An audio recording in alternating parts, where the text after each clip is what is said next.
Hello, thank you for joining me. This is my new bass, the Epiphone Grabber, and it's really well done. It's a 3-piece maple body, maple neck, maple fretboard, and it's even got the ashtray cover over the bridge. It's got a Music Man style pickup in it, which I really like. There's been a lot of grumbling, a lot of whinging. You know, it's not a grabber if it hasn't got that. Yeah, I get it, but you know, they've got to move with the times, and it wasn't. I've played grabbers, and to be honest, it makes very little to no difference. The grab sliding thing, people can disagree with me, but honestly, tonally, it didn't make any difference to me. But they have put it so you can coil split, which I really like. You can definitely hear the difference. So I'm going to stop rambling on. But let me tell you, the fit and finish on this, flawless. Trust it. Honestly, there's nothing wrong with this. This is really well done. It's very simple construction. As you know, even with the original grabbers, it was in 70s, not Gibson's best time. But a bone nut as well. It's actually a bone nut, which I was very impressed with. Got a nice leather strap on it. That was what I put on, sorry. But yeah, and I'm going to be going through my rig, which is this pedal board here. I won't mess around with too many effects, but let me tell you, it does take distortion and fuzz really nicely. This grabber, it's right nice. But I've made some presets on here. I've got like 9 channels.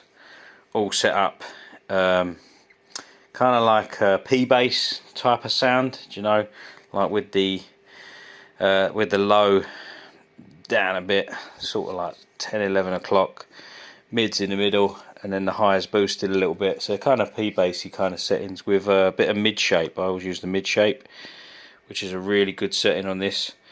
So it's kind of like an EQ preamp kind of thing, and then I'll switch this off and go through the Aguilar tone hammer as well for a bit more vintagey kind of sound. And it's all going through the world's best and cleanest amp, the Aguilar AG700. I love this thing. It just gives it no colour and just boosts the EQs rightly. With a 2.8 by 15 cab from 1981, made in America. Polytone? Is it Polytone? Something like that, but a really good cab. I love this thing. So yeah, bear with me. Right, oh, you can see me.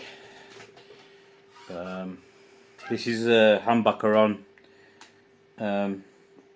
full tone, full volume.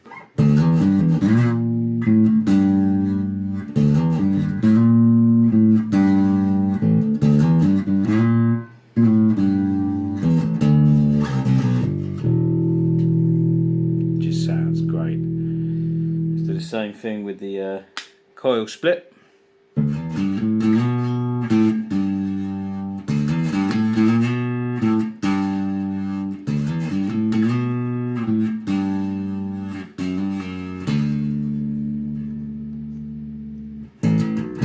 Here it's very different, isn't it? You know, kind of slap with it, you know.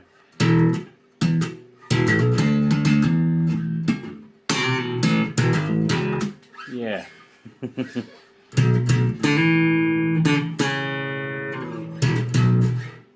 Yeah.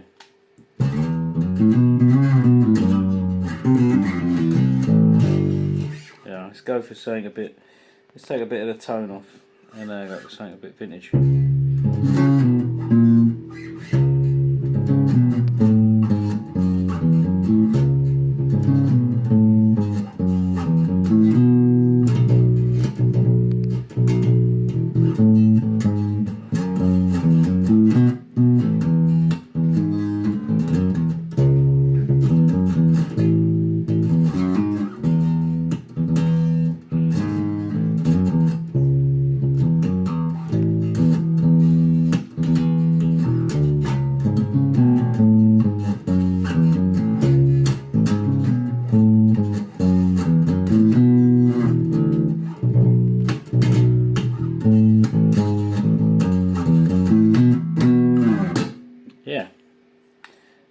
let's do a bit of coil split with the coil split with tone rolled all the way up.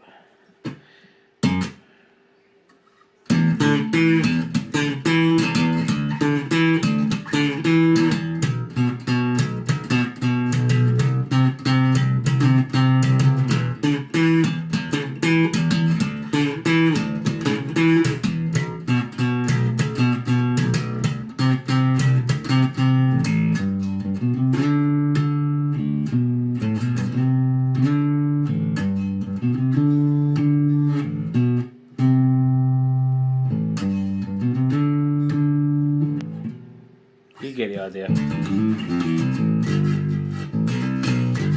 Yeah, it's got way more, yeah, way brighter, way more punchy. And then it goes really warm with the humbucker on. I'm going to use a pick for a bit, but listen to this, the way it takes distortion.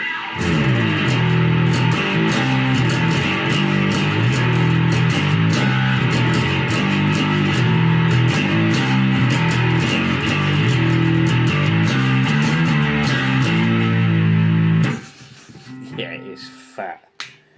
And with the coil split,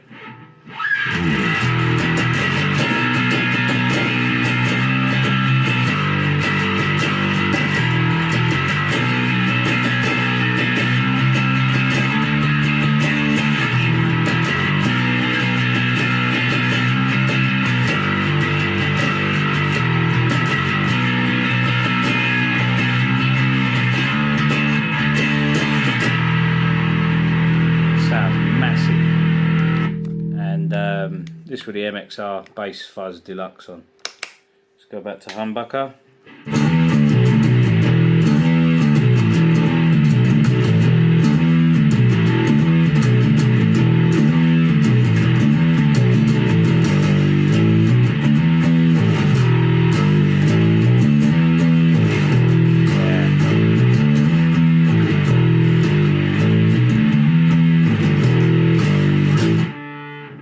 Takes fuzz brilliantly. Let's try it with coil split, single coil.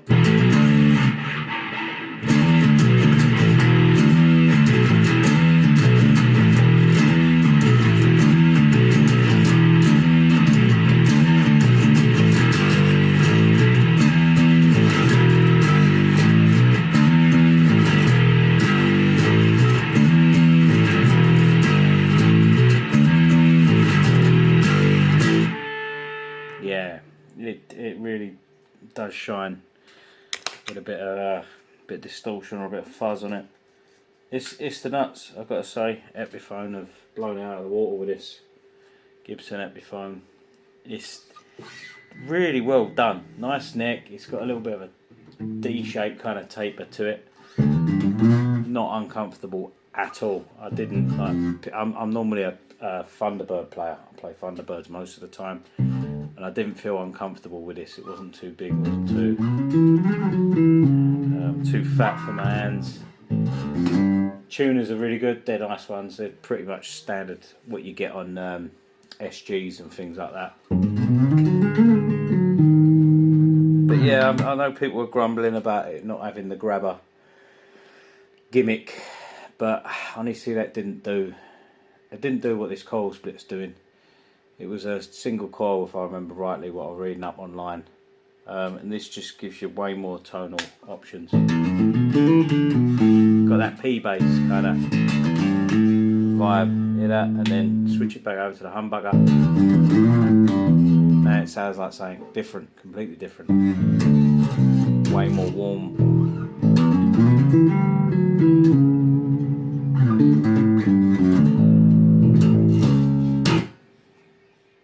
Yeah, alright. Well, hope you enjoyed, and I recommend picking one up. They're really good.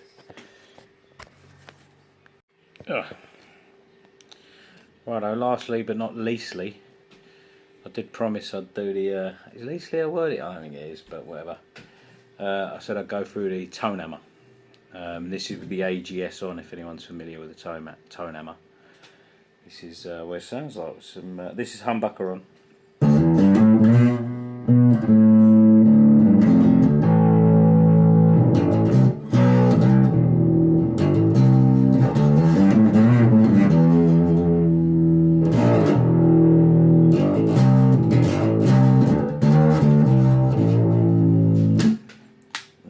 a single coil.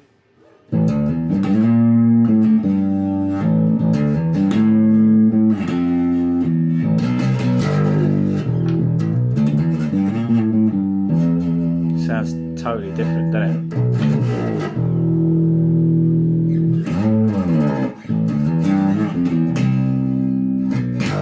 Real vintage. Oh yeah. I would miss it. It's every time you want to record.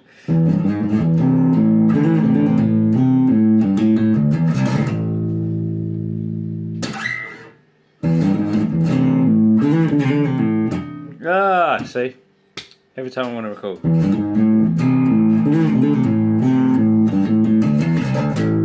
Or maybe I just need to practice more.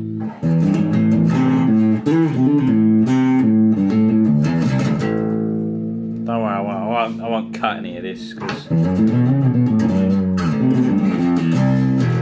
sure there's plenty of people that do, but we all mess up. It's okay.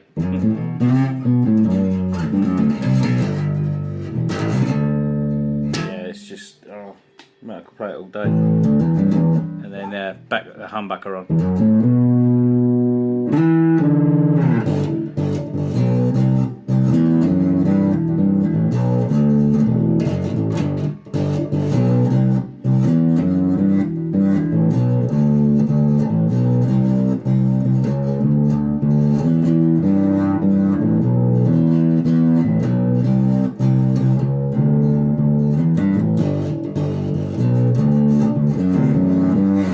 Yeah, that got that vintage thing going on. Let's try it with the AGS off actually.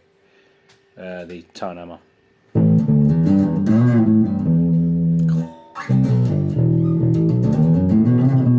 Them tone hammers are wicked as well, man. I've got to do like a little review on that as well. Or do I need? Nah, there's probably plenty of them out there. Fuck that.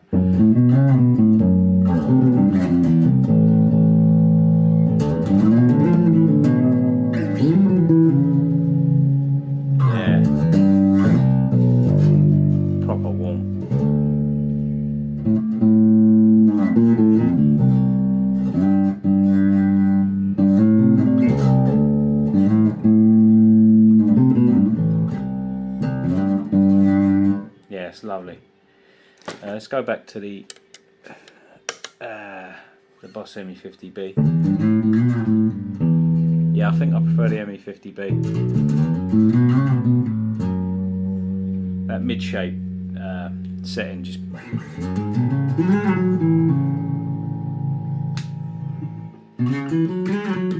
back to single coil. I think you get the idea. Oh, enough rambling from me. Enjoy your night. Take care.